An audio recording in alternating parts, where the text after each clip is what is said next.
శ్యామ్‌ని ఇంటికి తీసుకొని వచ్చాక శ్యామ్ పక్కన వాళ్ళ అమ్మ, నాన్న కూర్చొని బాధపడుతూ ఉంటారు. ఇంతలో శ్యామ్‌కి మందు మత్తు వదిలి వాళ్ళ అమ్మ, నాన్నలకి "సారీ అమ్మ, సారీ నాన్న, ఇంకెప్పుడు ఇలా చేయను, నేను తప్పు చేశానని" చెప్పి అంటూ ఉంటారు. ఆ మాటలకి వాళ్ళ నాన్న అయితే "నువ్వు సారీ చెప్పవలసింది మాకు కాదురా, అక్కడ బాధపడుతూ ఉన్న రాధకి వెళ్ళురా, రాధ చాలా బాధపడుతూ ఉంది, రాధకి వెళ్ళి సారీ చెప్పురా" అని చెప్పి అంటూ ఉంటారు.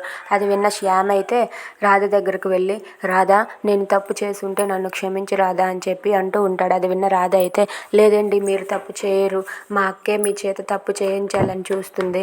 మా అక్క నా నుండి మిమ్మల్ని దూరం చేసి తన సొంతం చేసుకోవాలనుకుంటుందండి, ఇదంతా మా అక్క చేసిన పనే" అని చెప్పి అంటూ ఉంటుంది.